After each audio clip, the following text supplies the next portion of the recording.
Hello friends, last का video जो मैंने रिकॉर्ड किया था उसमें हमने सीए कोर्स के बारे में पढ़ा था। उसमें मैंने बता दिया था आपको सीए के कितने स्टेज होते हैं, कितने पेपर होते हैं, एग्जाम्स के कंसेप्ट के बारे में बताया था, आर्टिकलशिप के बारे में, वो जो ट्रेनिंग्स होते हैं और पूरा कोर्स में कितना फी लगेगा वो सारा हमने डिस्कस कर लिया था। आज का जो वीडियो हमारा है वो स्पेसिफिकली जो आपका पहला स्टेज है, जो सीए का फाउंडेशन है, जो नाम से सीए फाउंडेशन या आप बोल सकते हो सीए का जो एंट्रेंस एग्जाम है उसके रिलेटेड होगा। उसके बारे में हम डिटेल एनालिसिस करेंगे कि उसका सिलेबस क्या है। वो जो मैंने सिर्फ 4 पेपर बोले थे, आज हम उन 4 पेपर का नाम भी पढ़ेंगे क्या है, उनमें सिलेबस भी क्या है, और हम फिर ट्यूशन के बारे में पढ़ेंगे। और उसके बाद के एग्जामिनेशन जो प्रिपरेशन आपकी रहेगी वो कैसे रहेगी, वो सारी स्ट्रैटेजी हम उसके बारे में डिस्कस करेंगे। ठीक है, तो यहाँ मैं सबसे पहली स्लाइड आपके साथ शेयर करना चाहता हूँ। ये मैंने एक एक्सेल शीट बना दी है जिससे आपको आइडिया मिलेगा उन बुक्स का नाम क्या है और कितने मार्क्स है और आपको कितना सिक्योर स्कोर करना है। आपके 4 पेपर है जो मैंने उस दिन बोला था, पेपर 1, पेपर 2, पेपर 3 और पेपर 4। उसमें से जो पहले 2 पेपर है, पेपर 1 और पेपर 2, वो आपके सब्जेक्टिव रहेंगे। मतलब जिस तरह से आप तक अभी के पेपर देते थे, आपको पूरा लिखना पड़ेगा आंसर, आपको क्वेश्चन आएगा, आपको उसका सॉल्व करके आंसर देना पड़ेगा। पेपर नंबर 1 और पेपर नंबर 2 जो है आपका सब्जेक्टिव बेस रहेगा, और पेपर नंबर 3 और पेपर नंबर 4 जो है आपका ऑब्जेक्टिव टाइप होगा। आपको एमसीक्यूज दिए गए, 4 ऑप्शंस होंगे, आपको एक आंसर की दी जाएगी, वो ओएमआर शीट दी जाएगी, तो आपने उसमें जो करेक्ट आंसर होगा उसको एन सर्कल करना पड़ेगा, तो वो आपका ऑब्जेक्टिव टाइप होगा। तो चारों पेपर्स का वेटेज जो है वो 100 मार्क्स का है। वो यहाँ पे मैं स्क्रीन भी ये वाली, तो उसका जो है आपका 100 मार्क्स पर पेपर है। तो ये 4 पेपर कौन से हैं उनके बारे में डिस्कस करते हैं। पेपर नंबर 1 जो है आपका वो अकाउंटेंसी रहेगा। पेपर नंबर 2 जो है आपका वो है business law and business correspondence and reporting. Paper number 3 आपका बिजनेस मैथमेटिक्स एंड स्टैटिस्टिक्स है। पेपर नंबर 4 बिजनेस इकोनॉमिक्स है। तो अगर हम इनको शॉर्ट में याद रखेंगे, अगर आपको अभी याद रखना पड़ेगा, क्योंकि आप ये एंट्रेंस किनके लिए है, जो 12th के बाद सीए करना चाहते हैं। जो बच्चे ग्रेजुएशन के बाद सीए करना चाहते हैं उनको तो एंट्रेंस देना ही नहीं है। एंट्रेंस किन के लिए, उन बच्चों के लिए जो 12th के बाद सीए करना चाहते हैं, तो उनके जो एंट्रेंस है उसका नाम है सीए फाउंडेशन। ठीक है, तो पहला पेपर अगर आप शॉर्टकट में इसको याद रखोगे, पहला पेपर जो आपका है वो अकाउंटेंसी है। पेपर नंबर 2 जो आपका है वो आपका लॉ है। पेपर नंबर 3 आपका मैथ्स है। पेपर नंबर 4 आपका इकोनॉमिक्स है। हर अकाउंटेंसी को छोड़कर जो बाकी पेपर है उनमें कुछ पार्ट्स भी साथ में, वो हम एनालिसिस में जब आएंगे उसमें बात करेंगे। तो अकाउंटेंसी पेपर आप जस्ट याद रखो, अगर आप कॉमर्स बैकग्राउंड से हो, अगर आप, मैं पहला एग्जांपल लेता हूं जम्मू कश्मीर बोर्ड से, तो इन 4 में से आपने अकाउंटेंसी तो पढ़ ली है, एक पेपर तो आपने पढ़ लिया है। और अगर किसी ने कॉमर्स में इकोनॉमिक्स भी ली है तो उसके 2 बुक्स तो हो ही रही है एंट्रेंस में कवर। और अगर किसी ने एडिशनल सब्जेक्ट बिजनेस मैथमेटिक्स लिया है तो उसको इस एंट्रेंस के 4 बुक्स में से 3 बुक्स कवर होती है। तो आप खुद देख लेना, एटलीस्ट अकाउंटेंसी तो हर किसी को होगी। अगर कुछ बोर्ड्स में, सीबीएसई के बोर्ड में या जेके बोर्ड में भी इकोनॉमिक्स की अभी रखा है ऑप्शन और बच्चे ने इकोनॉमिक्स चूज कर दिया है, तो उसके लिए भी एक्स्ट्रा एडवांटेज है कि उसने इकोनॉमिक्स भी लिया है। और अगर किसी ने एडिशनल मैथमेटिक्स लिया है, बहुत सारे बच्चे लेते हैं मैथमेटिक्स, तो उनके लिए और एक एज है एक्स्ट्रा, मैथमेटिक्स उसने ऑलरेडी कवर कर दिया। तो इनका सब डिवीजन अगर किया जाएगा, पेपर नंबर 1 में अकाउंटेंसी का सिर्फ एक ही पेपर आएगा, 100 मार्क्स का पेपर होगा, और आपको कितना सिक्योर करना है 100 में से, आपको 40 मार्क्स सिक्योर करना है। ठीक है, और दूसरा पेपर जो बिजनेस लॉ है, इसके 2 पार्ट्स है, एक बिजनेस लॉ है और दूसरा बिजनेस कॉरस्पॉन्डेंस एंड रिपोर्टिंग। ये बेसिक आप लगा लो, अगर कुछ नहीं है, ये सिर्फ क्या है, इट्स बिजनेस कम्युनिकेशन। अभी देख लेते हैं डिटेल सिलेबस जो है इसका। उसमें ये बेसिकली एक तो लॉ के बारे में आपको कुछ बिजनेस के रिगार्डिंग कुछ लॉज है, contract act, sale of goods act, partnership act, companies act का थोड़ा थोड़ा, बहुत ज्यादा डिटेल में नहीं है, ओवरव्यू दिया गया आपको बेसिक लॉज के लिए रिगार्डिंग टू द बिजनेस। ठीक है, क्योंकि आपको अभी फाइनेंस के फील्ड में ही जाना है। और बेसिक इंग्लिश है, कुछ ग्रामर है इंग्लिश का, जो आपको यहाँ पे कवर करना पड़ेगा, ताकि आपको कल अगर आर्टिकलशिप में करो या अपनी प्रैक्टिस करोगे तो आपको इंग्लिश भी आपकी अच्छी होनी चाहिए। कम्युनिकेशन स्किल, शायद ये बिजनेस कॉन्फ्रेंस, इसमें क्या है, बिजनेस कम्युनिकेशन एंड रिपोर्टिंग है। आपको ड्राफ्टिंग वाफ्टिंग करनी होती है, कल को आप इनकम टैक्स में क्लाइंट्स के केसेस हैंडल करोगे तो आपको वो ड्राफ्ट कैसे करना है, जो अपील आप फाइल करोगे उसकी वर्डिंग, तो तभी आपको उसके बारे में भी ये रखा है। पहले ये चीजें नहीं होती थी, जो सीपीटी होता था उसमें ये सारी चीजें नहीं होती थी। तीसरा पेपर आपका बिजनेस मैथमेटिक्स है। पहले बिजनेस मैथमेटिक्स एंड स्टैटिस्टिक्स होता था, अब इसमें बीच में 20 मार्क्स का लॉजिकल रीजनिंग डाल दिया, तो आपका बिजनेस मैथ्स का वेटेज 40 रहेगा, लॉजिकल रीजनिंग में से 20 मार्क्स है, बहुत आसान है, रीजनिंग कुछ मुश्किल नहीं है। और मैथमेटिक्स में भी अगर कुछ टॉपिक्स को छोड़ा जाए, मैं अभी आ जाता हूँ उस पर डिटेल सिलेबस में, कुछ टॉपिक्स को छोड़ा जाए बाकी तो आपका 10th लेवल का मैथ्स है, तो कुछ वो भी मुश्किल नहीं है। और स्टैटिस्टिक्स 10th तक तो बिल्कुल नहीं होता है, सिर्फ प्रोबेबिलिटी होता है उसमें, और वो बाकी थोड़ा सा डिफरेंट है। स्टैटिस्टिक्स उसके भी 40 मार्क्स है।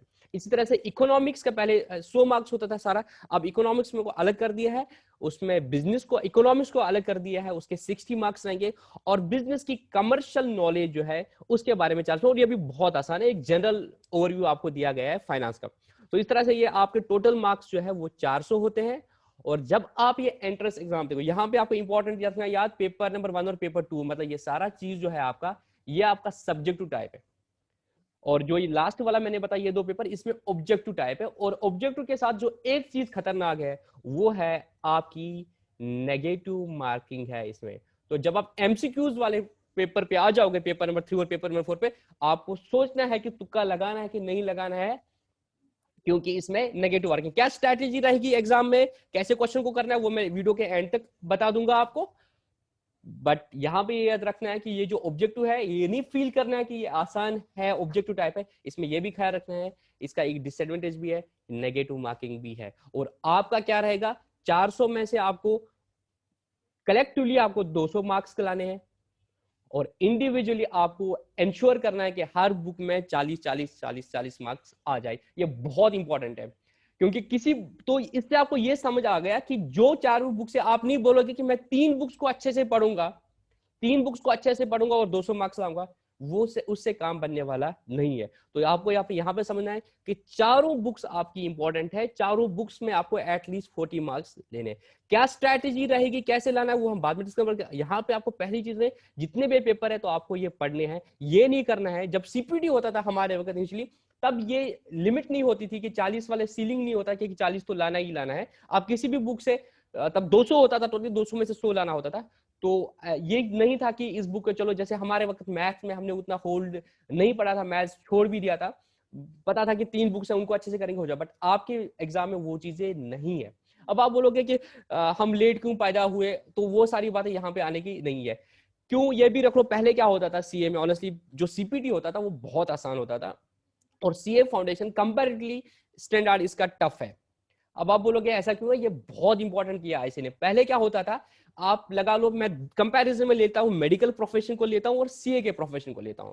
तो मेडिकल प्रोफेशन में आपको पता है कि जो नीट का एग्जाम होता है, ऑल इंडिया लेवल पे होता है, बहुत टफ होता है, क्योंकि आपका क्या होता है, पूरे इंडिया के बच्चों के साथ कंपैरिजन होता है, तो कट ऑफ बहुत हाई जाता है, बहुत कम बचे जाते हैं, और वो एंट्रेंस भी टफ होता है, ऐसा सिंपल नहीं होता है उसमें। बट क्या इंश्योर होते, जो बच्चा मेडिकल कॉलेज में कर गया है, एंट्रेंस पास कर दिया, 5 साल में उसको मेहनत करनी है, ऐसा नहीं है कि उसको फिर मेहनत नहीं करते, बट वो सीए, बट वो डॉक्टर बन जाता है।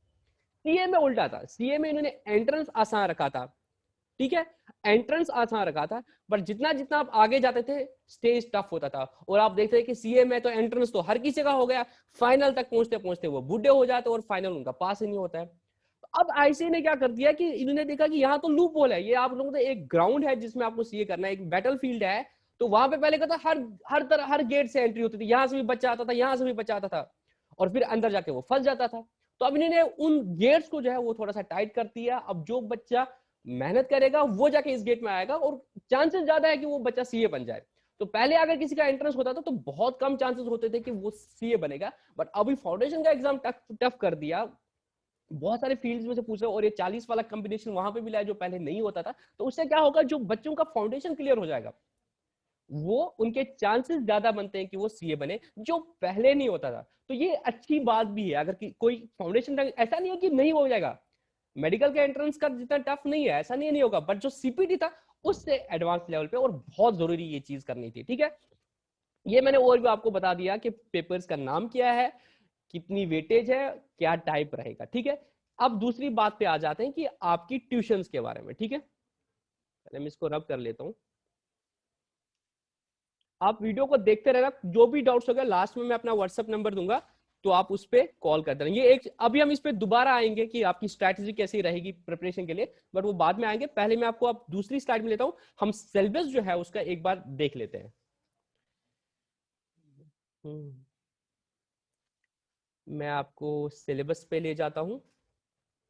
ये आपका सिलेबस है। पेपर नंबर 1 जो आपका है,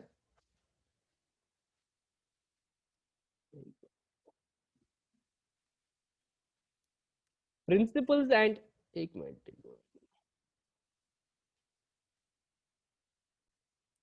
हाँ,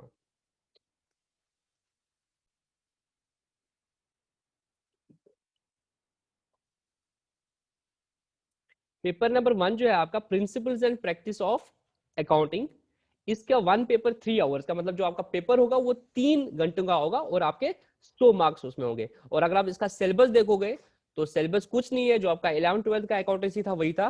बेसिक अकाउंटिंग के कंसेप्ट है, कुछ थ्योरेटिकल कंसेप्ट है, रेवेन्यू एंड ये सारा पढ़ा है। अकाउंटिंग प्रोसेस बिजनेस अकाउंट वही है, जर्नल लेजर ट्रायल बैलेंस वो सारी चीजें हैं। उसके बाद आपका trial balance, rectification error, bank reconciliation statement, inventories. उसके बाद डेप्रिसिएशन के बारे में ऑलरेडी 11th 12th में आपने पढ़ लिया। कुछ स्पेशल ट्रांजेक्शन है, bill of exchange, sale of goods, consignment, average due date account करना, ये छोटे छोटे कंसेप्ट ये आपने मे बी 12th में तक नहीं पढ़े होंगे, बट कुछ मुश्किल नहीं है। उसके बाद पार्टनरशिप में basic financial final accounts of partnership, जो आप प्रॉफिट लॉस एप्रोप्रिएशन अकाउंट पढ़ते हो वो पार्टनर्स के कैपिटल अकाउंट वो है। उसके बाद admission, retirement, death of the partner including treatment of goodwill, ये आपने 12th में पढ़ लिया। और introduction to LLP and district of LLP partnership, वो थ्योरेटिकल कंसेप्ट जो 12th में भी होता था यहाँ पर भी है। उसके बाद financial statements of not for profit organisations, ये चीज है। उसके बाद आपका ये आपका अकाउंटेंसी का सिलेबस रहा। और इंट्रोडक्शन कंपनी में भी बहुत आसान है, शेयर और डिबेंचर के बारे में, डिफरेंस कितना, issue of shares and debentures और फॉरफीचर ऑफ शेयर्स, ये आपने ऑलरेडी 12th में पढ़ लिया है। और प्रॉफिट एंड लॉस कैसे बनाना है और बैलेंस शीट कैसे बनाना है ये भी आपने 12th में बना। तो 12th का अकाउंट 11th 12th का जो अकाउंटेंसी है वही आपका इधर है। और बिजनेस लॉ में 5 एक्ट्स है जिनके बारे में थोड़ा थोड़ा आपने पढ़ना पड़ेगा। Contract act, sale of goods act, partnership act, limited liability partnership company, ये भी बहुत आसान है, कुछ मुश्किल नहीं है। उसके बाद कम्युनिकेशन है, और ये बेसिक इंग्लिश है, इंग्लिश 10th 12th तक का ही है, उससे ज्यादा नहीं है। और फिर बिजनेस रिपोर्टिंग, ये भी बहुत आसान है। उसके बाद आपका पेपर नंबर 3 जो है बिजनेस मैथमेटिक्स है। यहाँ पे भी अगर देखोगे कुछ चीजें जो है वो बहुत आसान है, जैसे रेशियो प्रिपरेशन 10th तक तो पढ़ा होता है। इक्वेशन एंड मैट्रिक्स, मैट्रिक्स शायद 12th तक है बट इक्वेशन 10th तक होता है। और ये टाइम वैल्यू ऑफ मनी, ये बहुत आसान है। Linear inequalities, objective and functions, ये मैथ्स भी आप लगा लो उतना मुश्किल नहीं है। जिसने 12th तक पढ़ा होगा तो उसके लिए तो बिल्कुल आसान लगेगा, जिसने 10th तक पढ़ा होगा तो आधा तो मैथ्स में से कर सकता है, आधे के लिए मतलब डेफिनेटली ट्यूशन तो उसको लगानी पड़ेगी अगर उसने नहीं किया। बट कुछ मुश्किल नहीं है कि जो आपको समझ नहीं आएगा। रीजनिंग तो बहुत ही आसान है, 20 मार्क्स का आपका यहाँ से ही हो जाएगा।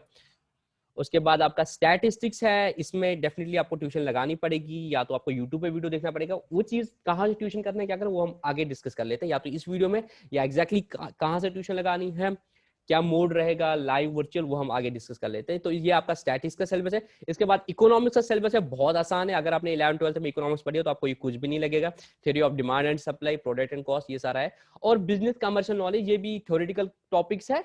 और अगर आप ट्यूशन भी नहीं लगाओगे, इसको खुद से भी पढ़ोगे, ये आपको समझ आ जाएगा। ठीक है, तो ये आपने सिलेबस कर दिया। ये देखो लास्ट में एक नोट लिखा है, students are expected to read at least 1 new financial newspaper and 1 business magazine on a regular basis. ये आपको इसके बगैर भी इन्होंने लिखा है, इसके बगैर भी मैं आपको ये बताऊंगा कि आपको ये आदत डालनी डालनी चाहिए। आपको ये आदत डालनी चाहिए कि आप क्या करो, एक मिनट, आपको ये आदत डालनी पड़ेगी कि आप एक फाइनेंशियल न्यूज़पेपर जरूर पढ़ा करो। चाहे वो इकोनॉमिक टाइम्स होगा, आप न्यूज़पेपर नहीं तो आप इकोनॉमिक टाइम्स की ऐप डाउनलोड कर लो। अब वहां से भी जो लेटेस्ट न्यूज क्या है, फाइनेंशियल न्यूज जो है, वो आपको फाइनेंस फाइनेंस के रिगार्डिंग जो भी इकोनॉमिक रिगार्डिंग जो भी होता होगा ना इंडिया में, आपको या ग्लोबल लेवल पे आपको अपडेट होना पड़ेगा, क्योंकि आप चार्टर्ड अकाउंट का कोर्स करने जा रहे हो। ये नहीं है कि आप बोलोगे कि मुझे क्या करना है इस चीज को। अगर आप सीए में आ गए हो तो आपको गाड़ियां क्या होती है, इनके ब्रांड्स क्या होते हैं, उनके मॉडल्स क्या होते हैं, ये सारी चीजें आपको पता होनी चाहिए। ऐसा नहीं है कि मुझे गाड़ियों का शौक नहीं है तो अलग बात है, but being a commerce student, being a finance student, being a chartered account student, आपको ये सब चीज के बारे में पता। तो क्या हो रहा है देश की इकोनॉमी में, तो आपको उस चीज के बारे में अपडेटेड रहना चाहिए। तो आप इकोनॉमिक टाइम्स या ऐसे भी कुछ बिजनेस स्टैंडर्ड आता है न्यूज़पेपर, आप उनको ला सकते हो, या आप ऐप उनकी डाउनलोड करके वहां से पढ़ सकते हो। ठीक है, ये आपका सिलेबस था। उसके बाद फिर आपकी ट्यूशन की बात आएगी। तो मैं यहाँ पे एक वाइट बोर्ड का सिलेबस भी मैंने आपको बता दिया, वो भी बता दिया। अब एक वाइट बोर्ड में यूज कर लेता हूँ।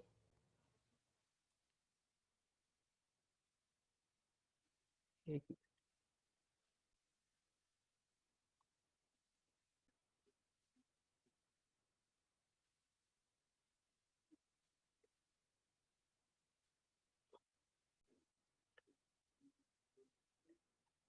अब तीसरी चीज आएगी, आप जब ट्यूशन लगाओगे, और आज की डेट जो है वो 20 दिसंबर है, और यहाँ पे अब आपको स्ट्रैटेजी बताऊंगा कि पढ़ने की स्ट्रैटेजी आपकी कैसे रहेगी, क्योंकि हम मेरे वीडियो का जो नाम भी है देखो, how to pass the CA foundation exam, तो मैंने आपको सिर्फ इंट्रोड्यूस ही करा दिया कि सीए फाउंडेशन का सिलेबस क्या है, पेपर का वेटेज क्या रहेगा, आपको कितना स्कोर करना है, बट मेन इंपॉर्टेंट चीज है कि कैसे उस चीज को स्कोर किया जाए। तो यहाँ पे अगर मैं बताऊंगा आपको, ये कभी भी ये वीडियो कोई भी बच्चा देख सकता है यूट्यूब पे, बट आज की डेट में अगर देखा जाए तो जिन बच्चों का एग्जाम आने वाला है, तो वो उनका एग्जाम आने वाला है मई 2021 में, उनका एग्जाम आने वाला है। और उन बच्चों को जो मई 2021 का एग्जाम देना चाहते हैं, उनको रजिस्टर होना है 31 दिसंबर 2020 से पहले पहले, मतलब 1 जनवरी से पहले पहले उनको रजिस्टर होना है। तो आई एज्यूम आप 1 जनवरी तक अगर आप अपने आप को एनरोल करोगे सीए फाउंडेशन में, रजिस्टर करोगे आईसीआई में, कैसे करना है वो मैंने लास्ट वीडियो में बता दिया था, कितनी फीस है वो सब कुछ मैंने लास्ट वीडियो में बता दिया है। अगर आपने वो वीडियो नहीं देखे तो आप उस वीडियो को देख लो, तो आपको वो आइडिया रहेगा वहां पे हमने क्या डिस्कस कर दिया था। आपने 1 जनवरी से पहले रजिस्टर कर दिया, इट मींस आप मई 21 एग्जाम के लिए एलिजिबल होंगे। और इसी टाइम के अराउंड में आपको अब ट्यूशंस देनी पड़ेंगी, चाहे वो आप पेन ड्राइव मोड पे लोगे, गूगल ड्राइव पे लोगे उन फैकल्टीज के, या उनके कोचिंग सेंटर में आप लाइव वीडियो लाइव लेक्चर्स ले लो। जैसे मैंने बोला कि मैं अपना अकाउंटेंसी का आपको यूट्यूब पे पढ़ाऊंगा, तो वो अगर आप मेरे से पढ़ना चाहते हो तो आपको फिर यूट्यूब पे देखोगे मेरे लेक्चर्स, या किसी और फैकल्टी के यूट्यूब पे कोई किसी बुक का देखो, वो आपको मैं एज्यूम करता हूं आप इन दिनों में 10 दिनों में 20 से 31 तक फाइनलाइज करोगे, या कुछ कोचिंग सेंटर हो सकता है क्लासेस उतनी देर तक स्टार्ट हो जाएंगे, तो आप वो चीज को कर दोगे। वंस आप वो चीजें करोगे तो आपको अब मैं ये बताता हूँ कि अब हम आगे देखेंगे कि आपका पढ़ाई का क्या होगा। तो मैं यहाँ पे एज्यूम कर रहा हूँ कि 1 जनवरी से आपकी पढ़ाई स्टार्ट होगी, तो देखा जाएगा जनवरी, फरवरी, मार्च, अप्रैल, क्योंकि मई के बिगिनिंग में ही 1 मई के अराउंड ही आपका पेपर स्टार्ट हो जाएगा। तो आपके इफेक्टिवली 4 मंथ है CA foundation CA entrance exam को प्रिपेयर करने के लिए। तो मैं आपको स्ट्रेटजी बताऊंगा इन 4 मंथ में कैसे आपने आपको प्रिपेयर करना है। और यहाँ पे आपको पहला स्टेज बताऊं, क्योंकि आप अभी सीए का एंट्रेंस दे रहे हो, आप अभी 11th 12th पढ़ रहे थे, और 11th 12th में जैसे मैंने बोला था आपका स्कूल होता था, या अगर आप स्कूल में अच्छा नहीं पढ़ाते आप एटलीस्ट ट्यूशन पढ़ते थे, ट्यूशन के बाद आपको पूरा सिलेबस कवर होता था, ट्यूशन से आपका होता था या स्कूल से होता था, फिर जाके आप आपका एग्जाम होता था, बोर्ड एग्जाम्स आपके होते थे, तो आप वो देते पास कर लेते थे। यहाँ पे भी आप लगा लो कि आप एंट्रेंस है, तो 4 महीने में आपको पढ़ना पड़ेगा, और न्यू स्टेज आपका। तो आई रिकमेंड कि आप चारों बुक्स का एटलीस्ट क्या करो, अगर आपको अच्छा होल्ड है तो आप सेल्फ स्टडी कर सकते हो, अगर आपको उतना अच्छा होल्ड नहीं है तो आप एक कोचिंग सेंटर में रजिस्टर, मतलब आप इन चारों बुक्स की क्लासेस ले लो, चाहे आप यूट्यूब से किसी फैकल्टी से पढ़ो या किसी कोचिंग सेंटर में जाओ, वो मैं नेक्स्ट वीडियो में बता दूंगा कहाँ बेस्ट रहेगा। मैं किसी कोचिंग सेंटर का नाम नहीं लूंगा, बट मैं सारी चीजें बताऊंगा कि परम्यूटेशन कम्बिनेशन करके अगर बच्चा ये चीज चाहता है तो उसके लिए क्या बेटर रहेगा, अगर बच्चे के पास लैपटॉप है, इंटरनेट फैसिलिटी अच्छी है, तो वो क्या कर सकता है, वो मैं नेक्स्ट वीडियो में बताऊंगा कि आप कोचिंग कहाँ से लो, क्या करो। मैं किसी कोचिंग सेंटर का नाम तो रिकमेंड नहीं कर सकता वीडियो पे, बट मैं आपको एक हिंट दे सकता हूँ एनालिस करके कि क्या क्या चीज सही रहेगा आपका, बेस्ड ऑन की क्या क्या बच्चों की मेंटालिटी होती है, वो क्या चाहते हैं, और पेन ड्राइव के क्या एडवांटेज है, पेन ड्राइव के क्या डिसएडवांटेज है, वो सारी चीजें मैं उस वीडियो में डिस्कस करूंगा। यहाँ पे मैं एज्यूम कर रहा हूँ कि आप खुद से नहीं पढ़ रहे हो, आप कहीं से ट्यूशन ले रहे हो, चाहे वो यूट्यूब पे आप पढ़ रहे हो किसी फैकल्टी का, या आप उसके कोचिंग सेंटर पे जा रहे हो, या आपने उसकी पेन ड्राइव ले ली है, जो भी आप आई एज्यूम आप खुद से सेल्फ स्टडी नहीं कर रहे हो, आप कहीं पे पढ़ रहे हो। तो 1 जनवरी से आप अगर पढ़ना स्टार्ट करोगे तो आपकी ट्यूशन जो है, मैं एज्यूम करूंगा आपकी ट्यूशन जो है मिड मार्च तक क्या एंडिंग फरवरी तक आपकी कंप्लीट हो जाएगी। तो 1 जनवरी से ये आपका 2 मंथ जो है आपका कंप्लीट हो जाएंगे। तो 28 फरवरी तक आपकी ट्यूशन, ये 60 डेज आते हैं, किसी भी बुक के लिए जो ऑन एन एवरेज लेक्चर्स होनी चाहिए वो 60 होनी चाहिए, उससे ज्यादा नहीं होनी चाहिए। और आप ये चीज रख लो, अब आप सीए में आ गए हो तो आपकी क्लासेस ऑलमोस्ट एवरी डे होगी, अगर आप कहीं पे जा रहे हो लाइव पढ़ने, नहीं तो पेन ड्राइव भी अगर आपके पास, तो आपको हर दिन एक एक लेक्चर उस बुक की पढ़नी है। ऑन एवरेज किसी बुक में ज्यादा हो सकता है 35 लेक्चर, हो किसी में कम हो सकता है 35 लेक्चर, हो किसी बुक में 65 लेक्चर्स। ऑन एवरेज आपके पास 55 टू 60 लेक्चर्स हर बुक में होंगे। जो मैं भी बच्चों को पढ़ाऊंगा तो मैं भी कोशिश करूंगा 60 से कम लेक्चर, 50 टू 55 लेक्चर्स में पूरा उनका 11-12 का जो अकाउंटेंसी, मतलब जो सीए फाउंडेशन का अकाउंटेंसी है वो कंप्लीट कराऊंगा। तो मैं एज्यूम कर रहा हूँ कि 2 मंथ आपके 1 जनवरी और फरवरी जो है वो आपके ट्यूशन में ही चले जाएंगे।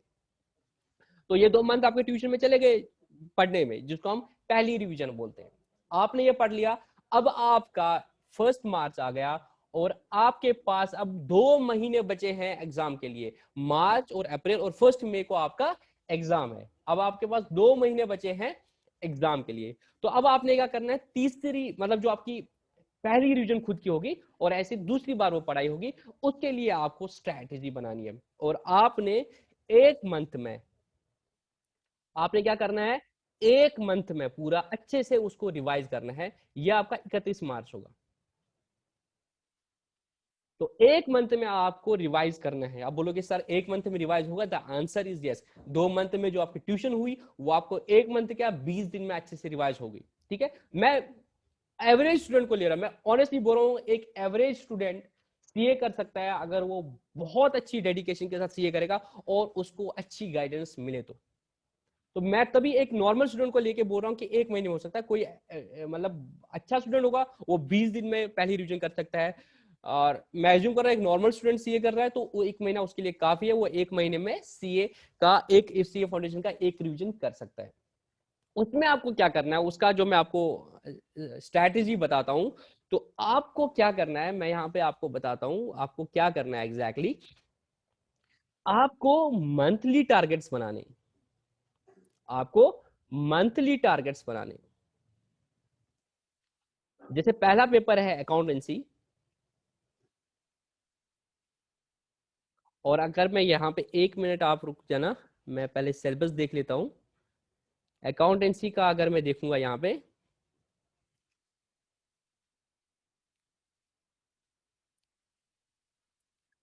आपके जो बुक्स में चैप्टर्स है,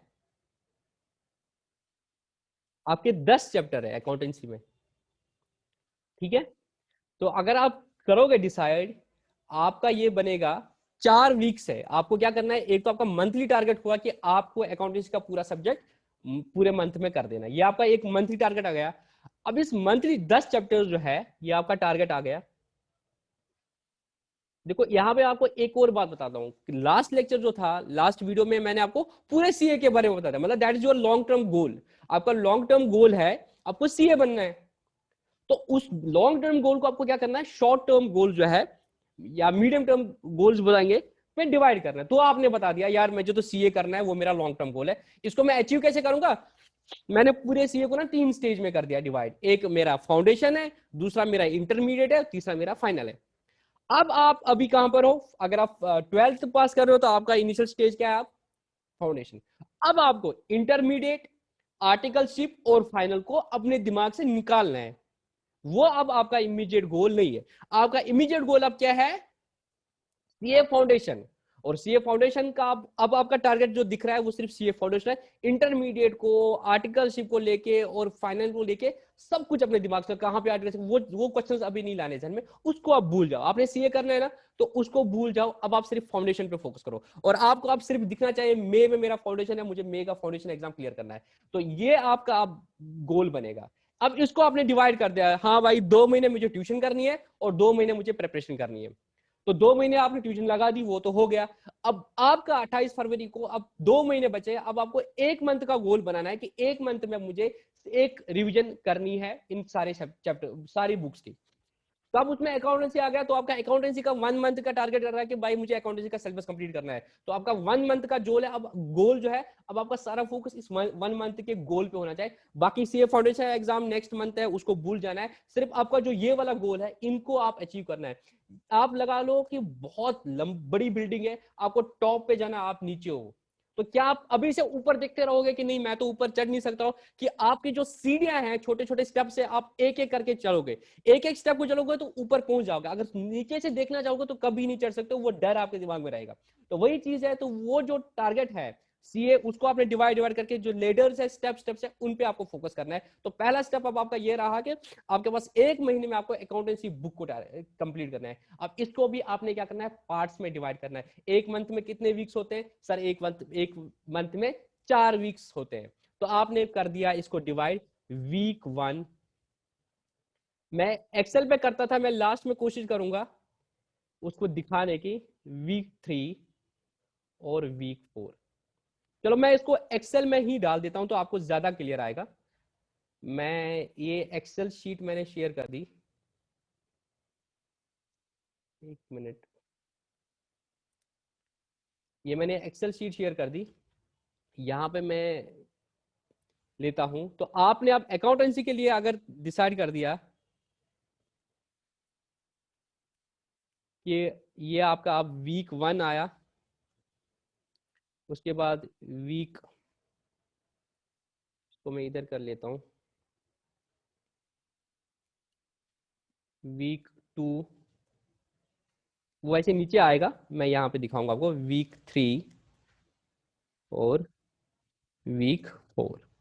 ठीक है, वीक 1 का आपका आएगा जो टारगेट आएगा, इसको मैं नीचे कर लेता हूँ, ये आपका फिर नीचे आएगा। वीक 1 अगर सपोज मंडे आ जाता है, वो मतलब जो मार्च का पहला दिन मंडे आ जाता है, तो मंडे टू संडे आपका पहला वीक बनेगा। उसमें आपने क्या करना है, Monday, Tuesday, Wednesday, Thursday, Friday, Thursday, Friday, Saturday और संडे। अब आपको वीकली टारगेट बनाना है पहले। तो जो आपका मंथली टारगेट है उसको अपने वीकली टारगेट में, तो अगर आपका मंथली टारगेट में 10 चैप्टर थे, तो आपने बोला कि मैं ऐसा करता हूं, वीक 1, वीक 2, वीक 3, वीक 4, इसमें 1, 2, 3 कर लेता हूं। मुझे एक बार देखना पड़ेगा एग्जैक्टली क्या क्या, कौन सा मुश्किल है कौन सा आसान है। ठीक है, अगर आपने इसमें बोला कि मैं इसमें वीक 1 में, ये मैं आ गया, ये 3 करूंगा, और यहाँ पे 4, 5 करूंगा, यहाँ पे 6, 7 करूंगा सपोज, और यहाँ पे 8, 9 और 10 करूंगा। ये आपने वीकली बना दिया, 1, 2, 3, 4, 5, 6, 7, 8 ऐसे आपने कर दिया। अब आपका जो है, इन 3 को भूल जाना है आपने। अगेन ये सिर्फ पूरा सी आपको ऐसे करना है। शॉर्ट टर्म गोल्स में, लॉन्ग टर्म गोल को जितना आप माइन्यूट स्मॉल स्मॉल गोल्स में तोड़ सकते हो, उनको स्प्लिट करो और उनको अचीव करेंगे। उन छोटे छोटे गोल्स को जब अचीव करोगे तो अल्टीमेटली आप सीए बनोगे। एड पहले से ही सीए देखोगे इतना बड़ा इतना कोर्स है तो नहीं हो पाएगा, तो आपको इसको स्प्लिट करना पड़ेगा और उन छोटे छोटे गोल्स को अचीव करना पड़ेगा। तो अब आपने 4 वीक्स का गोल तो बना दिया, बट उसमें आपको अब 3 वीक्स को भूल जाना है। जो आपका पहला वीक आ गया उसमें आपने चैप्टर नंबर 1, चैप्टर नंबर 2 और चैप्टर नंबर 3 को अचीव करना है। चैप्टर नंबर 1 सपोज बहुत आसान है, तो आप बोलोगे कि मैं क्या करूंगा, मंडे और ट्यूसडे को मैं चैप्टर नंबर 1 करूंगा, या इनफैक्ट ये इतना आसान है तो आप बोलोगे कि पहले दिन जो है मैं चैप्टर नंबर 1 को करता हूँ। चैप्टर नंबर 2 बहुत बड़ा है, इसमें पूरा एक जर्नल, लेजर, ट्रायल बैलेंस, हालांकि उतना डिटेल में नहीं पूछा जाएगा उसमें, तो 11th का पहला हाफ ही तब तक लगता है ट्रायल बैलेंस तक। यहाँ तो आपको ओवरव्यू लेना है, उतना डिटेल में नहीं जाना है। डिटेल के लिए आपके 11th 12th में तो पढ़ लिया है, ठीक है, तो आपको ज्यादा टाइम नहीं लगेगा रिवीजन के लिए। और यहाँ पे आपको बताता हूँ मेरी जो स्ट्रैटेजी है, अगर आप अकाउंटेंसी मेरे से ही पढ़ोगे, मैं तो भी अकाउंटेंसी की स्ट्रैटेजी बताऊंगा आपको, बाकी बुक्स में ऐसे रेप्लिका बनाना पड़ेगा इसमें। मैं अकाउंटेंसी का जो पूरा मॉड्यूल जो पढ़ाऊंगा इंस्टीट्यूट के मॉड्यूल से पढ़ाऊंगा, इंस्टीट्यूट के मॉड्यूल के बगैर कुछ भी नहीं पढ़ाऊंगा। मैं आपको दिखाता हूँ अभी इंस्टीट्यूट का मॉड्यूल पे, वहां पे भी मैं आपको ले जाता हूँ। इतना अच्छा मॉड्यूल बनाया है, कलर कलर बुक बनाई है उन्होंने। और ये बात याद रखो, आपको पूरे सीए फाइनल तक जो भी इंस्टीट्यूट पूछेगी, कोई भी कंसेप्ट, मैं कंसेप्ट बोल रहा हूं, मैं क्वेश्चन नहीं बोल रहा हूं, कोई भी कंसेप्ट जो क्वेश्चन में आया होगा इंस्टीट्यूट के मॉड्यूल के बाहर नहीं आएगा। आपने देखा, आप तो अभी नए हो सीए में, जो जो कर चुके हैं सीए, उनको, जो कर रहे हैं सीए या जो कर चुके हैं उनको पता होगा, फैकल्टीज बच्चों को ना बोलते हैं कि मैं आपको, हम आपको ट्यूशंस देंगे, हम आपको बुक्स भी देंगे, देते हैं, हो सकता है उनकी बुक्स अच्छी भी होंगी, बट मैं आपको ये बताता हूँ कि कहीं ना कहीं उन्होंने इंस्टीट्यूट की बुक को ही घुमा फिरा के किया होता है, मोस्टली इंस्टीट्यूट की बुक से ही निकाला होता है। आपको मैं क्या करूंगा, मैं क्या करता हूं, मैंने इंटर के बच्चों को पढ़ा दिया है, फाउंडेशन के बच्चों को पढ़ा दिया है, सीपीटी के बच्चों को पढ़ाया है। मैंने इंस्टीट्यूट के मॉड्यूल के बगैर कुछ भी नहीं पढ़ा और सब अच्छे से पास हो गए। जो अलग से बुक देना तो बच्चे को था, ये इंस्टीट्यूट ने तो मुझे बुक्स दे दिया, मुझे वो भी पढ़ना है ये भी पढ़ना है, तो वो कंफ्यूज हो जाते हैं और इंस्टीट्यूट के मॉड्यूल से ही पेपर आ जाता है। तो जो भी इंस्टीट्यूट का मैं भी आपको वहां से पढ़ाऊंगा और आई सजेस्ट कि आप उन फैकल्टीज के पास जाओ, वो चीजें करो जो इंस्टीट्यूट को पढ़ा, क्योंकि अल्टीमेटली आना इंस्टीट्यूट के ही मॉड्यूल से ही है। ठीक है, तो आपने अब क्या करना है वीक 1, तो यह मैं क्यों बोल रहा था यहाँ पे कि आप देखोगे ट्रायल बैलेंस है, अभी आप देखोगे ये तो आपने कर दिया चैप्टर 1, फिर चैप्टर 2 में बोलोगे आपका जर्नल है, लेजर है, ट्रायल बैलेंस है, ये चीज है। तो क्या मैं अपनी 11th की बुक से करूं?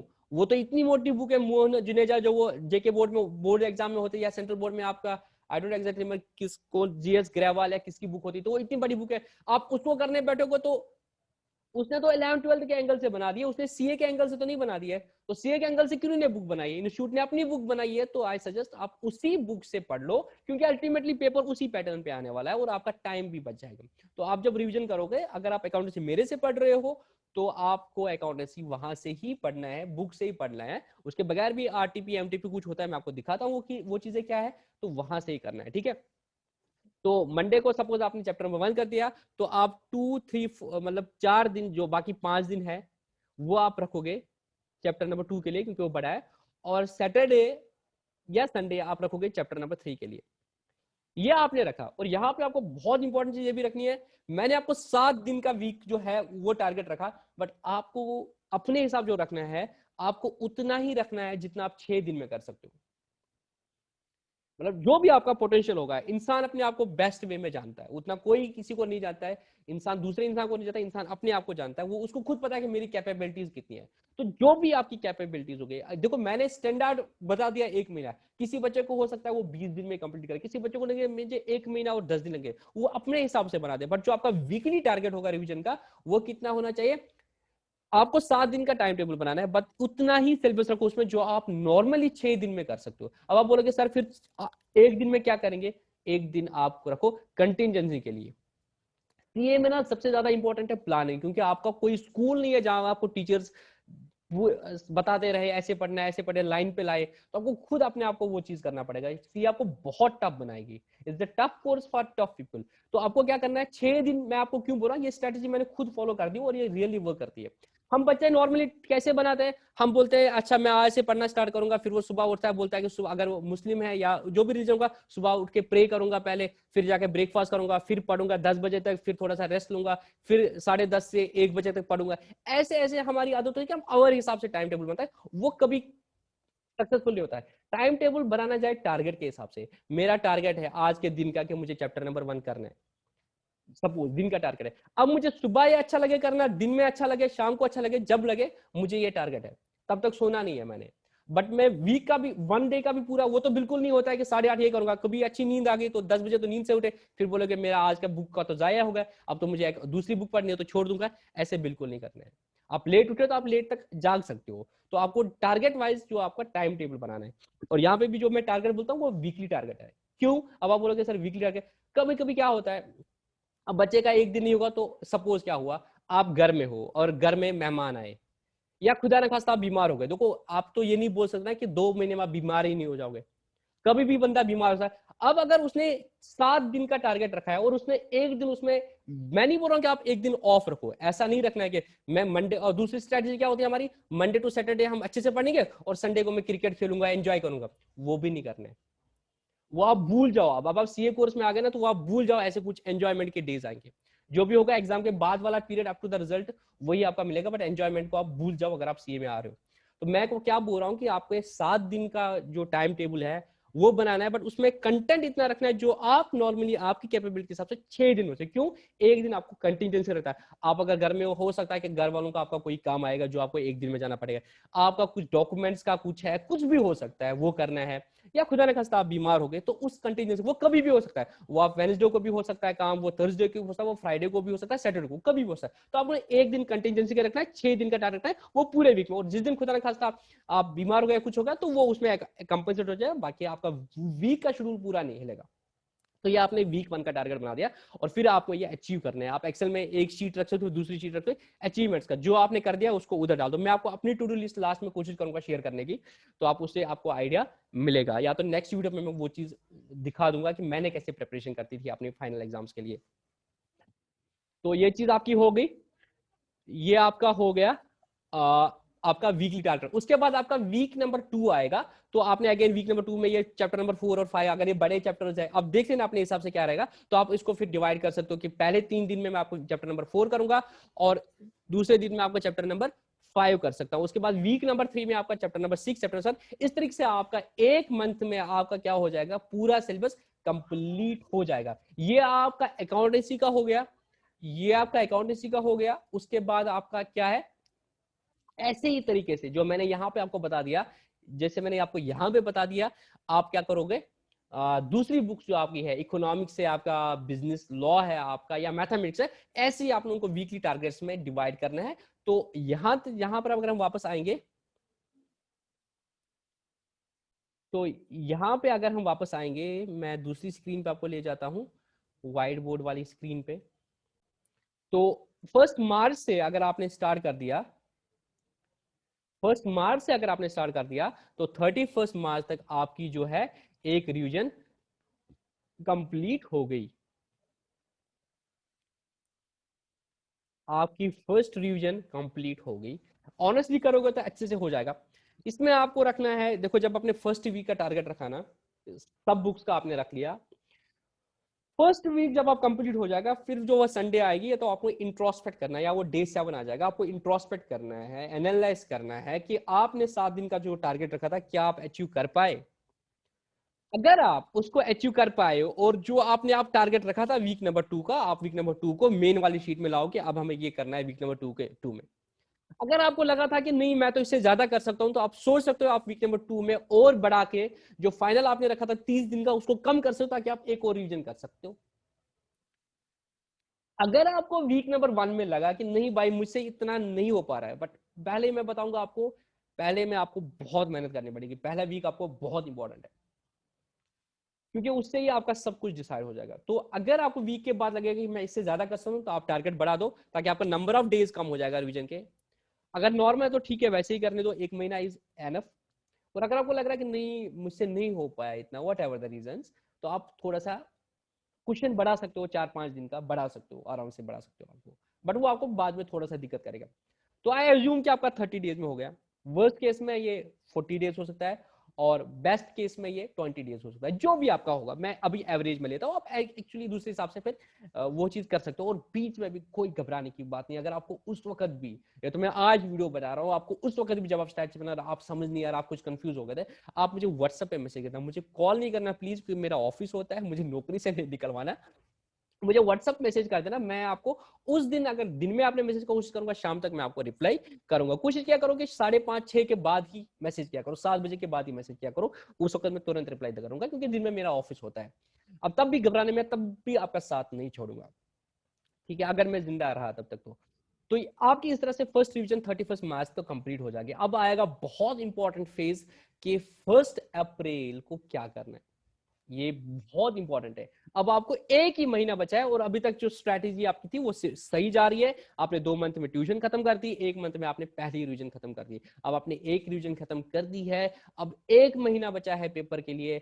अब आप क्या करोगे, यहाँ पे मैं आपको बताता हूँ, जो लास्ट के 2-3 दिन है ना, यहाँ पे 29, 30, 31 जो है, ये आपको स्पेसफुली रखना है। 30 और 31 जो है, 30 और 31 मार्च, तो 30 से पहले पहले ही आपको खत्म है, क्योंकि मैंने 4-4, 7-7 दिन का वीक बोला, तो 28 दिन ही हो गए। तो 31 मार्च नहीं, 28 मार्च तक आपको कंप्लीट होना चाहिए। तो अब आप बोलोगे सर उन 2 दिन में क्या करना है, उन 2 दिन में जो अब इंपॉर्टेंट अग्नि परीक्षा आने वाली वो है। अब आपका अप्रैल बचा है और आज 28 मार्च है। देखो अब आपको क्या करना है, ये बहुत इंपॉर्टेंट चीज है, जो ऑलमोस्ट शायद किसी बच्चे ने भी नहीं किया होगा। ये आप करोगे ना, तो आप फिर चेंज देख लेना क्या रहेगा आपका रिजल्ट एज कम्पेयर टू बाकी बच्चे। देखो आपने क्या करना है, आपने अब क्या करना है, अपने आप को एग्जामिनेशन सिनेरियो में डाल देना है। पेपर में सिर्फ 1 महीना बचा है, अगर आप आज रेडी नहीं हो एग्जाम के लिए, तो समझ लो कि 1 महीना भी ऐसे चला जाए। हमारा क्या होता है कि हमने तो तब 1 महीने की एक रिवीजन कर दी, अब हमारे पास 1 महीना और बचा है, तो हम 2 रिवीजन करते हैं। हम रिवीजन करते हैं बट कभी अपने आप को एग्जामिनेशन कंडीशन में नहीं डालते हैं, और एग्जामिनेशन में सीधे बाउंसर आ जाती है तो बच्चा गिर जाता है। तो आपको क्या करना है, आप अपने आप को एग्जामिनेशन कंडीशन में डालना है। तो what I mean by the examination condition, अब आपको अपने घर में हो, अपने हॉस्टल में हो, आपने क्या करना है, आपने एग्जाम देना है। आप जहां पर भी हो आपने क्या करना है, एग्जाम देना है। तो अगर आपका पहला पेपर अकाउंटेंसी है, और अकाउंटेंसी में क्योंकि खुद पढ़ा रहा हूं, तो मैं टेस्ट सीरीज बना रहा हूं अपने बच्चों के लिए, मतलब अपने बच्चे का जो भी मेरा वीडियो देखेगा, तो जो भी मेरे व्हाट्सएप ग्रुप में रहेंगे, तो मैं खुद एक पेपर बनाऊंगा। जो पेपर मैं 1 अप्रैल 2021 को, अगर मैं जिंदा रहा तो 1:30 बजे अपने ग्रुप में शेयर करूंगा। तो आपने क्या करना है, आपको मेंटली, पहले मैं ओवरव्यू बताता हूं, आपको मेंटली प्रिपेयर होना है कि अब आपका एग्जाम है। जो एग्जाम आपका 1 मई को हो रहा है ना, आपका मई एग्जाम पेपर कैसे होगा, लगा लो, आपका एक पेपर 1 मई को होगा, सेकंड को पेपर नहीं होगा, 3 मई को आपका दूसरा पेपर होगा, 4th को पेपर नहीं होगा, 5th मई को आपका तीसरा पेपर होगा, 6th को पेपर नहीं होगा, 7th मई को आपका चौथा पेपर होगा। ये आपके 4 पेपर है। जो पेपर आपका रियल लाइफ में 1 मई को होने वाला है, आपको स्ट्रैटेजी के हिसाब से आपको 1 अप्रैल को ही पेपर देना है। क्योंकि आपकी एक तो ट्यूशन हुई है, और ट्यूशन में भी आप जब दिन में पढ़ते थे और घर में भी पढ़ा था, तो एक रिविजन तो आपकी वही होती, और फिर फुल फ्लेज रिविजन आपकी मंथ ऑफ मार्च हुई है। तो आपको अपने आप को अप्रैल में टेस्ट करना है। जब आप किसी सॉफ्टवेयर को बनाते हो, आप पहले उसको टेस्ट करते हो ना, कि डायरेक्टली लगा लेते हो ऑफिस में, पहले टेस्ट करते हो कि वो सही बना है, उसमें कुछ लूप होल्स नहीं। इसी तरीके से आप डायरेक्टली एग्जाम में तो नहीं जाओगे 1 मई को, आपको उससे पहले एक मॉक टेस्ट देना पड़ेगा।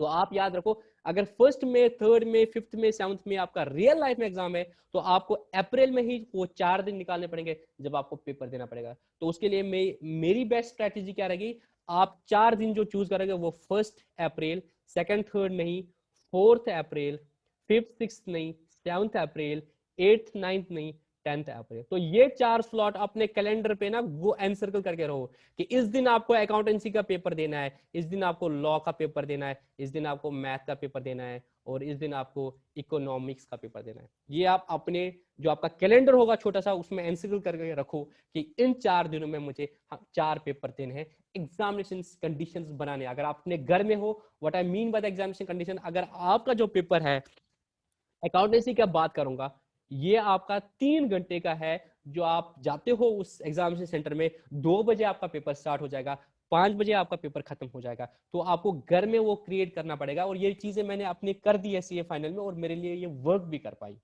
तो आपको 2 बजे पेपर देना है और 5 बजे क्लोज कर देना है। आप देखो, इंसान सबको धोखा दे सकता है, बट अपने आप को धोखा नहीं दे सकता। तो आप नहीं बोलोगे मैं पहले इसे पेपर दूंगा। देखो, अगर आप अकाउंटेंसी मेरा वाला करोगे, तो वो तो मैं 1:30 बजे शेयर करूंगा, और बाकी बुक्स का मुझे नहीं पता आपके फैकल्टीज आपको प्रोवाइड कराएंगे नहीं, पर मैं कोशिश करूंगा, अगर मुझे टाइम मिला तो मैं सबका बनाऊंगा, बट मैं अभी कमिट नहीं कर सकता। मैं अकाउंटेंसी पेपर के लिए कमिट कर सकता हूँ कि मैं दे सकता हूँ, अकाउंटेंसी का पेपर मैं बना के दे दूंगा। और अगर आप ये वीडियो सपोज मई के बाद कभी भी देख रहे हो, और तब मैं उतना एक्टिव नहीं हूँ यूट्यूब पे, whatever the reason may be at that time, तो आपको क्या करना है, आपको खुद से डिसाइड करना है कि आप कौन से पेपर देखो, but that should be random papers.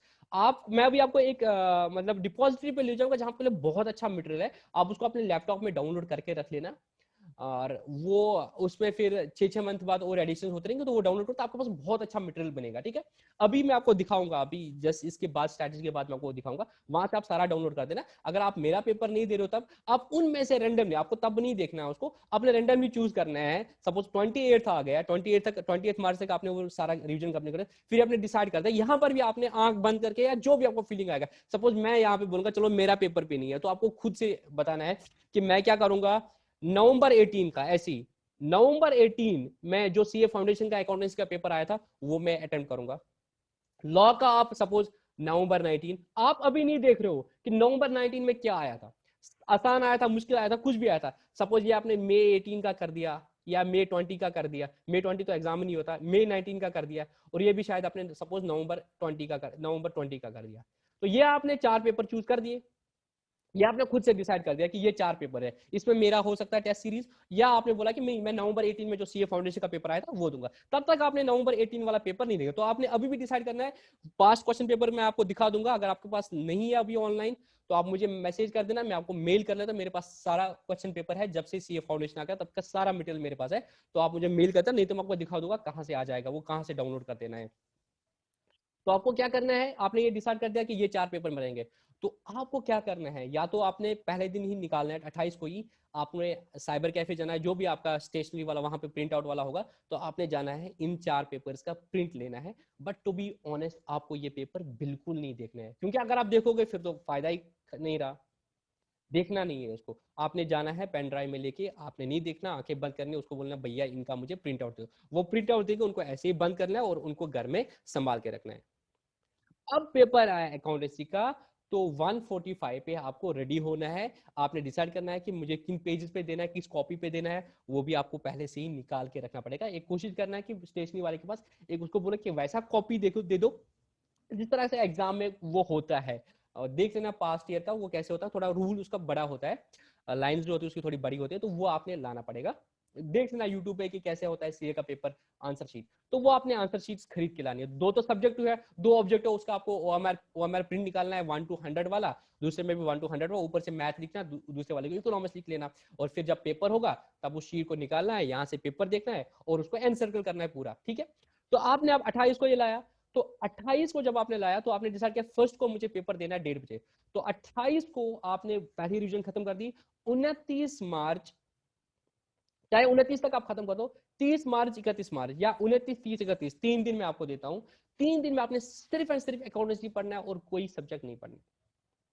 और आपको लग रहा है आपको तीन दिन कम हो रहे हैं, तो आप फिर 27 तक ही खत्म करके रिवीजन, 28 29 30 31 4 दिन कर लो। बट मैं सोच रहा हूँ 4 दिन भी ज्यादा है, 2 या 3 दिन मैक्सिमम आपको प्रिपेयर करना है। तो मैं पकड़ रहा हूँ 29 30 31 को आपने क्या करना है, अकाउंटेंसी के लिए प्रिपेयर करना है, अच्छे से प्रिपेयर करना है, इस एजम्पशन के साथ कि मेरा पेपर फर्स्ट को है। ये नहीं कि यार ये तो मेरा मॉक टेस्ट है देखूंगा, नहीं नहीं, रियल आपने सोचा कि मेरा रियलिटी में एग्जाम है फर्स्ट अप्रैल को 2 बजे, तो आपने क्या करना है, प्रिपेयर करना है। चाहे आप 1:30 बजे तक कर लो सुबह, या 1 बजे, मतलब 12 बजे तक, जैसे भी आपको करना है। सजेस्ट आप पूरा 1:30 बजे तक करो या 1 बजे तक करो, फिर लंच वंच करो, फिर पूरा उसका रूम में बता, घर वालों को बोलो मुझे डिस्टर्ब नहीं करना, मेरा पेपर है। और बिस्मिल्लाह करके आपने 150 पे, अब देख लेना वो 145 आंसर शीट मिलती है, ये क्वेश्चन पेपर मिलता है कि 2 बजे मिलता है, तो आपने 2 बजे क्वेश्चन पेपर खोला, शायद से 145 मिलता है, मैं चेक करके देख लेता हूँ, आप भी देख लेना। 145 पे आपको क्वेश्चन पेपर लेना है, और फिर जाकर 2 बजे आंसर शीट स्टार्ट होता है, तो आपने फिर 2 बजे स्टार्ट करना है लिखना, इसी तरीके से जैसे आप एग्जाम में हो। और आपने पूरा 5 बजे जब हो जाएंगे, 5 बजे कंप्लीट करना है, अगर उससे पहले कंप्लीट हो तो वेल एंड गुड।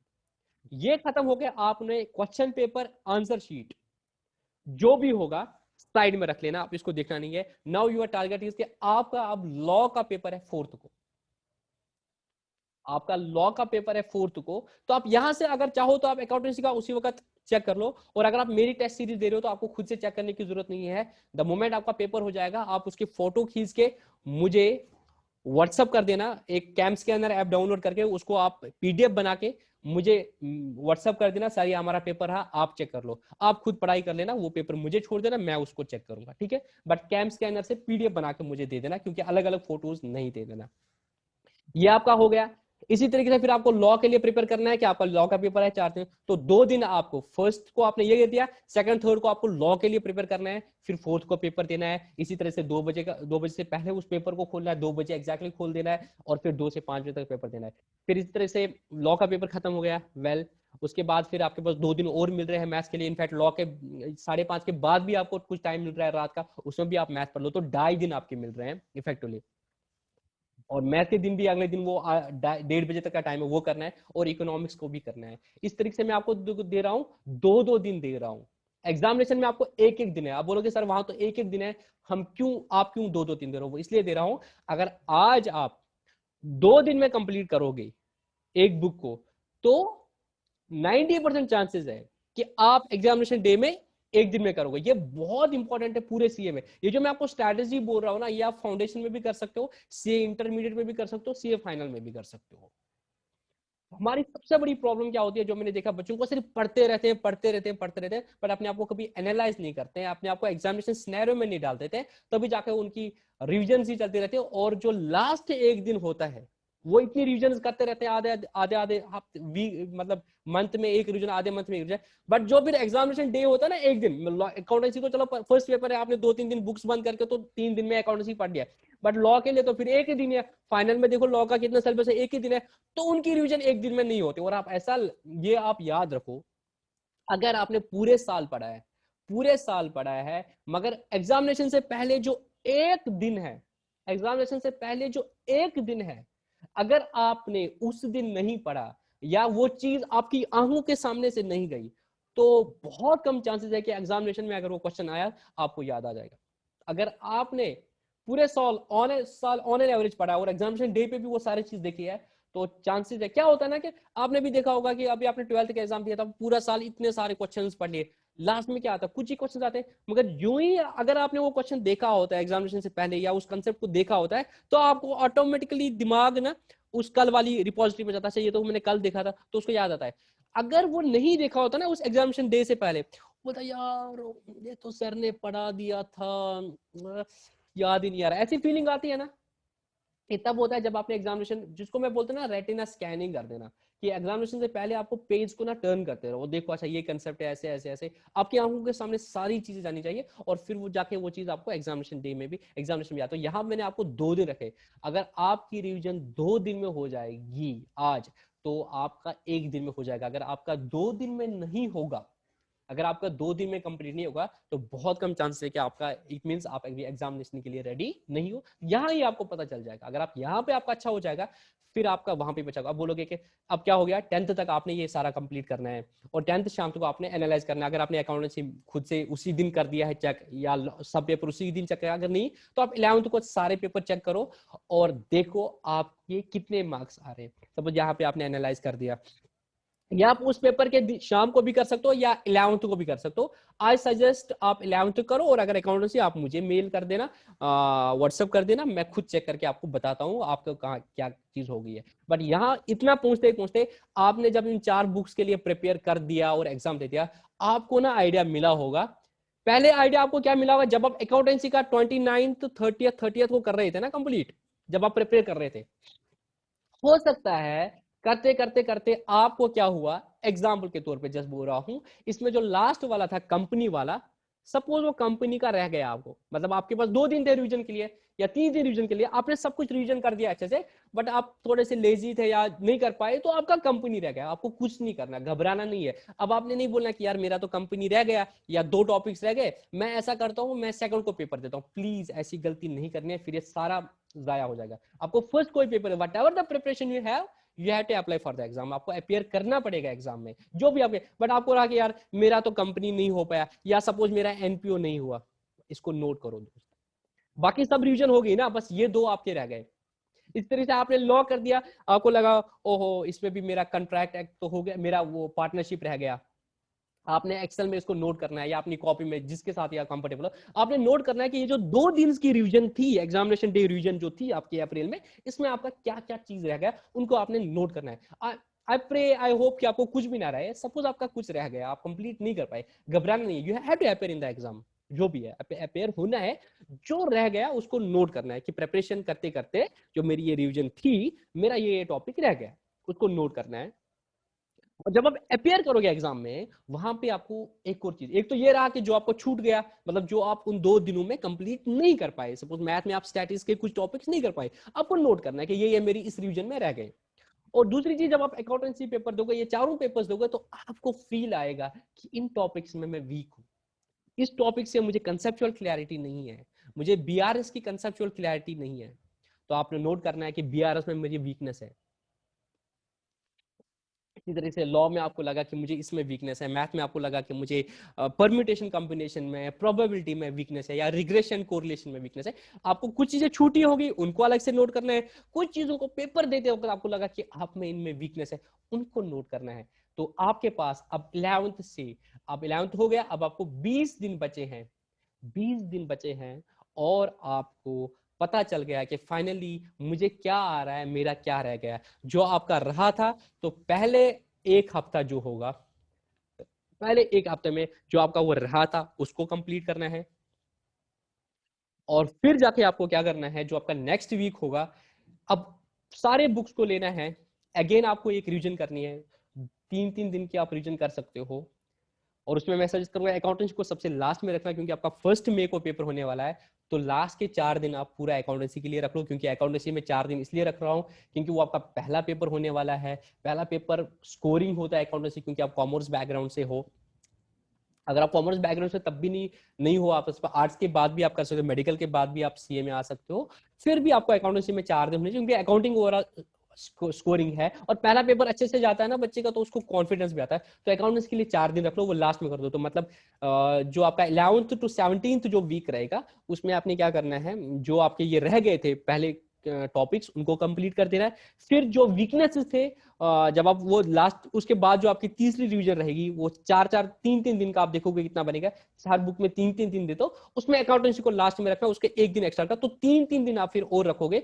तो 3 बुक्स के आपके 9 दिन हो गए, 17 और 9 26 दिन वो आ गए, और 29 फिर 27 28 29 30 जो है वो आपका अकाउंटेंसी के लिए रहेगा, वो 4 दिन। तो 4 दिन में वो वीकनेस वाले टॉपिक और पूरा ओवरऑल रिवीजन करके फिर आप with all my wish, good luck, आप एग्जामिनेशन में जाओ। और फिर 1 दिन है उसमें वो रिवाइज करके, आपको आइडिया मिला होगा, लास्ट वीक मंथ ही किया था रिवाइज, तो आप एक और बार रिवाइज कर सकते हो उसको। फिर आपने उस दिन रिवाइज करके आपका 7th को पेपर खत्म हो जाएगा। ये बहुत इंपॉर्टेंट स्ट्रैटेजी, और सबसे इंपॉर्टेंट है ये डिफरेंट स्ट्रैटेजी जो कोई भी बच्चा नॉर्मली नहीं करता। बहुत कम बच्चे होंगे जिन्होंने ये स्ट्रैटेजी अपनाई होगी। मैंने ये स्ट्रैटेजी अपनाई तो और मेरे लिए वर्क करके। तो ये मैंने आपको दूसरी चीज बोली थी कि आपको कैसे करना है, ठीक है। ये मैंने आपको स्ट्रैटेजी बता दी। अब मैं आपको तीसरा चीज दिखाता हूं जो भी बहुत इंपॉर्टेंट है। उसमें थोड़ा सा आप वेट करो, मैं पहले स्टॉप शेयर कर लेता हूँ, मुझे आपको वो दिखाना पड़ेगा। तो 2 चीजें हमने कवर कर दी अभी तक। हमने 3 चीजें कवर कर दी। हमने देखा कि कौन कौन सी बुक है हमारी, उसमें फिर हमने देखा कि उन पेपर्स के नाम क्या है, उनका वेटेज कितना है, सिलेबस कितना है, और प्रिपरेशन कैसे करनी है। तो वो हमने पढ़ा कि 2 महीने आप ट्यूशन कर रहे हो या जो भी आपने क्लासेस ली है उनको पढ़ोगे, फिर 1 महीने आप रिविजन करोगे, उसके बाद आप एग्जामिनेशन सिनेरियो में पेपर दोगे पूरा, फिर जाके आप इवैल्यूएशन करोगे अपना कितना मार्क्स आ रहा है, क्या चीज आ रहा है, फिर जाके आप जो डाउट्स हो, जो आपको इनकम्प्लीट रहा था उस रीजन में, वो कंप्लीट करोगे 1 हफ्ते में। और फिर जाके एक और रिवीजन आप करोगे 3-3 दिन, सिर्फ एक बुक का आपने करना है, ये कुछ और वो डिपेंड करता है। आई सजेस्ट कि जब भी आप पढ़ते रहोगे ना, मतलब वो जो वीकली टारगेट्स जो मैंने बोला था वो 1 मंथ के रिवीजन में, कोई बच्चा होता है वो 1 दिन में 2 ही बुक्स पढ़ता है, कोई 1 ही बुक पढ़ता है। आई सजेस्ट आप एटलीस्ट 3 बुक्स पढ़ो, नहीं तो अगर मैं होऊंगा तो मैं चारों बुक्स ही पढ़ूंगा। डायरेक्ट अगर मैं ऑन एन एवरेज 10 घंटे पढ़ूंगा तो 10 घंटे तो आपको इफेक्टिवली पढ़ना पड़ेगा, उसमें मैं बाकी टाइम बाहर निकालता हूँ। 10 घंटे कोई बड़ी बात नहीं है। प्रेयर का टाइम, खाने पीने, सोने का, खेलने का, सब टाइम निकाल के आपको 10 घंटे तो पढ़ना ही पड़ेगा। तो आप 2.5-2.5 घंटे लगा लो तो आराम से हो जाएगा। तो 2.5-2.5 घंटे, या आप 12 घंटे करना हो तो आप 3-3 घंटे एक बुक में देके कर दो, और कोशिश करो चारों बुक्स ही एक दिन पढ़ो। उससे क्या हो जाएगा कि थोड़ा सा बैलेंस रहेगा। जैसे आप कोई लॉ आपका थ्योरी हो गया, अकाउंटेंसी आपका न्यूमेरिकल हो गया, इकोनॉमिक्स आपका थ्योरी हुआ, मैथ्स आपका न्यूमेरिकल, तो वो डेडली कॉम्बिनेशन ऑफ मतलब थ्योरी एंड मैथ्स को, क्योंकि थ्योरी में कभी नींद आती है इंसान को, है ना। न्यूमेरिकल में तो म्यूजिक लगा के भी आप सुन सकते हो, है ना, कुछ सुन के भी आप कर सकते हो सॉल्व, तो उसमें वो चीज रहता है, वो आप लाइटली रहते हो। तो आप अकाउंटेंसी को शाम को कर सकते हो। और ये जैसे थ्योरी है, थ्योरी में आपको पूरा कंसंट्रेशन, आप सुबह उठ के लॉ पढ़ सकते हो, है ना। तो वो चीजें रहती है। अगर आप न्यूमेरिकली पढ़ोगे तो पूरा दिन न्यूमेरिकल न्यूमेरिकल करते इंसान थक जाता है, पूरा दिन थ्योरी पढ़ नहीं सकता है। तो ये अच्छा कॉम्बिनेशन होता है कि थ्योरी भी साथ में रहेगी और न्यूमेरिकल भी साथ में रहेंगे, ठीक है। तो ये 2 चीजें थी। इस वीडियो में हम इतना ही करेंगे, और नेक्स्ट वीडियो जो है उसमें मैं आपको दिखाऊंगा इंस्टीट्यूट का मॉड्यूल जो है। मैंने आपको बोला था कि मैं तो खुद अकाउंटेंसी वहां से पढ़ाऊंगा, मैं आपको उसी, बहुत छोटी वीडियो रहेगी, उसमें मैं आपको बता दूंगा कि इंस्टीट्यूट का मॉड्यूल के साथ साथ और क्या चीजें होती हैं, उनका सिग्निफिकेंस क्या होता है, वो आपको कैसे उनको डाउनलोड करना है, वो सारी चीजें मैं आपको नेक्स्ट वीडियो, बहुत छोटी वीडियो बट मैं अलग से रखना चाहता हूँ, ताकि कोई और बच्चा अगर उसको डायरेक्टली, मतलब अगर मैं इसी कंटेक्स्ट में रखूंगा, मैं वीडियो के डिस्क्रिप्शन में वो चीज नहीं डाल सकता, तो हो सकता है वो बच्चों से छूट जाए, वो क्योंकि अलग ही चीज है, तो मैं उस वीडियो में उसको डाल दूंगा, इसके बाद ही वो अपलोड हो जाएगी। और फिर चौथी वीडियो जो मेरी रहेगी उसमें मैं आपको बताता हूँ कि आप क्या आपके लिए सही रहेगा, सारी कॉम्बिनेशंस देखे कि किसी को पसंद है कि वो घर में ही पढ़े, किसी को बोलता है कि नहीं घर में पढ़ने से क्या होता है ना कि वो मैं लेथार्जिक बनूंगा कि पेन ड्राइव लूंगा आज नहीं तो कल देखूंगा, तो ट्यूशन जाके ये रहेगा कि नहीं भाई डेडिकेटेड है, जाना ही जाना है ना, वो चीजें रहती है। तो वो सारी चीजें मैं नेक्स्ट वीडियो में डिस्कस करता हूँ। तो आज की वीडियो में इतना ही। Wish you all the best. तो मिलते हैं नेक्स्ट वीडियो में।